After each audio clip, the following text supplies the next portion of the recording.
Testing, testing. One, two, three. Testing, testing.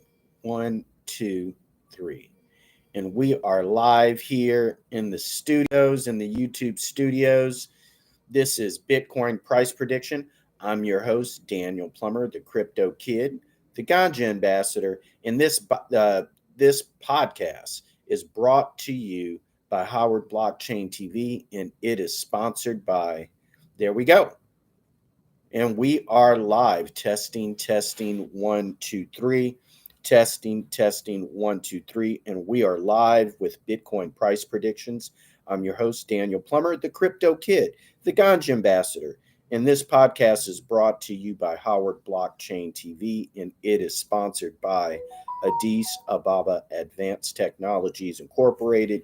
Always hit that thumbs up button and leave comments on subjects you would like to learn about, courses you would like to take concerning Bitcoin and cryptocurrency, so we can help you up your Bitcoin and blockchain education.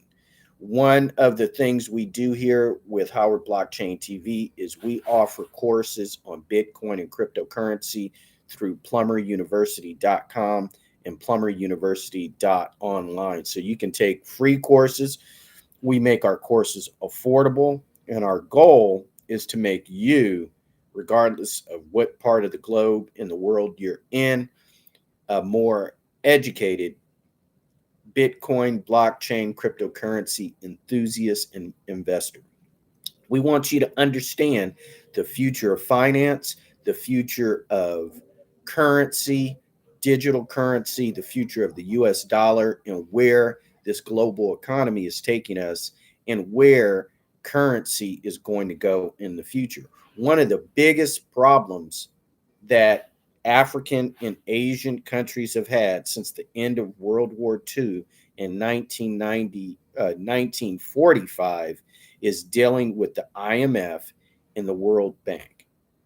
These banks have literally traditionally kept India and Asia in poverty. Now, with computer technology and the large presence of software engineering and computer engineering in India, India has been able to get itself out of debt. But if you go back to the 80s and 90s, the Indian rupee was worth like 10,000 rupees to the dollar. I mean, it was worthless. India was always having problems with the Indian rupee. If you look at Asian countries, if you look at Singapore and Thailand, you look at even China in the 80s and 90s, man, their currencies were worthless. And now with computer technology building cell phones in Singapore, in Japan, in China, in Korea, having these parts by outsourcing from the United States. So Silicon Valley is so expensive to live in San Jose, in Silicon Valley, in that region. You have to earn six figures to be able to afford a very small home. So what has happened is all the companies that are in Silicon Valley, whether it's Apple or IBM or Motorola, Sun Microsystems, they've outsourced their work, their physical work, the physical creation of cell phones and laptops and desktops and video games. They've sourced that all out to Singapore, Korea, and China, and now India. And it's not a surprise because, I'm a kid from the 70s and 80s. And even then, the back of the toys, you look at your cousin or your sister's baby doll, on the back of the doll, it said made in Hong Kong, made in Taiwan. And this is going all the way back to the 70s and 80s. So once the computer industry really took off in the late 80s, like with video games, Atari, which you guys don't even know, Atari was the first company to move out of Silicon Valley and go to China. Okay. And then everybody else follows suit. You know, Nintendo, Sega Genesis, all these places. Um, Tyco. You know, I was a kid, I loved racing car tracks, so I loved Tyco. And Tyco, I believe, um, their headquarters is in, I believe, Hayward, California, one of those cities, Fremont, California. But they've moved all of their production overseas for the last like 40 years. So you and I, everybody, you know, every American, we love having iPhones, but the iPhone is made in China and now it's being made in India. And Donald Trump was successful in at least bringing desktops and possibly laptops to be built in Texas. So he was able to get Apple to build in Texas. The Texas governor has made it very profitable for Tesla to move their headquarters there. That's why, even mentioning Gavin Newsom, any Republican, matter of fact, any Democratic candidate can, if because it's not a matter of if, it's when. It's when Gavin Newsom announces that he's running for presidential office officially, or if he gets on the ticket as vice president. Even the Democrats can destroy him because he's destroyed the California economy with his behavior during COVID, with the lockdowns, with not prosecuting shoplifting for thefts under $1,000. He's destroyed that whole economy, put restaurants that did not afford the amount of theft because police departments were ordered not to go out and do anything if it was under $1,000. Once it's $1,000, that's grand larceny, automatic felony. So then that's when they're going to do something. You cannot run an economy like that. So that is not going to work. There's no real big Bitcoin news or headlines at all, but I've already said, based upon financial headlines pertaining to cryptocurrency and Bitcoin, the price will go up and down. So the mainstream media, which is very liberal leaning, they support the Democrats. No matter what the Democrats do, they're going to make it positive because they don't care about you. So even if Donald Trump comes out and says, hey, I support Bitcoin, they're going to come out with a negative headline on why you should not support Bitcoin, or Kamala Harris condemning Bitcoin, even if Bitcoin and cryptocurrency is good for your finances. So you're beginning to understand that the Democrats, whether you're a Democratic voter or a Republican voter, they don't care about you because they want you to make your decisions based upon your emotions.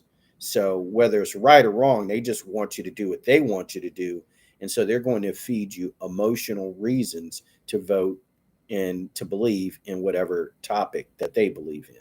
Given that, Bitcoin has rebounded $2,700 to $56,372. Ethereum has risen $81 to $2,501. And last week, Ethereum was $3,311. So these are just political games. You got to be careful right now being in the market because with political headlines that are based upon finance, it's just going to teeter the market up and down. So that is something to keep an eye for. We'll keep you posted. The Democratic National Convention is August 19th to 22nd.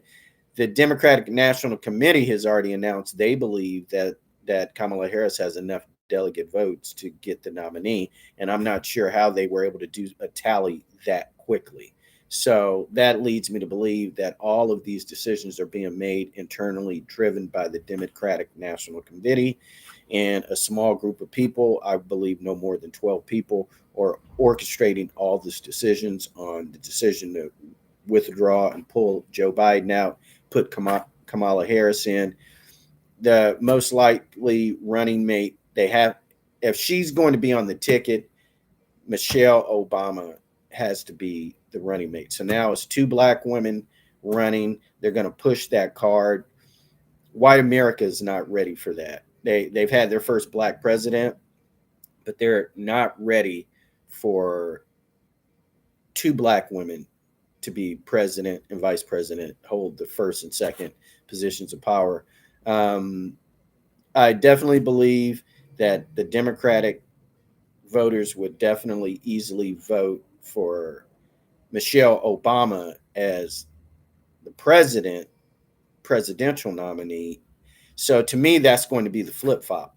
Is by the time we get to the Democratic National Convention, I believe the curveball is going to pull the plug on Kamala Harris, put Michelle Obama in as president, and then pretty boy um, Gavin Newsom as vice president. They've already done a lot of weird stuff now. So to me, that they can't even consider winning or contemplate winning unless they have Michelle Obama on the ticket.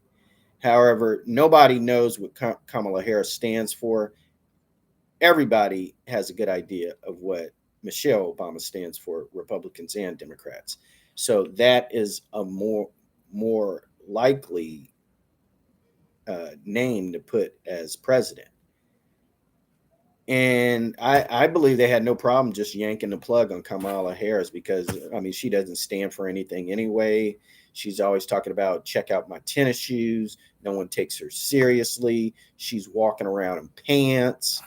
Michelle Obama always had a dress on, and Kamala Harris is always walking around in pants. So this is just ridiculous. Even Hillary Clinton always wore a dress, and now Kamala Harris is walking around in pants and tennis shoes. So this is ridiculous. It's not a good look. It's just straight stupidity, but that's what they're going to go with. So, like to hear it. Here it goes. We'll keep you posted. This is just going to be a circus and amusement park for the next couple of months. I'm expecting some unprecedented violence, protests.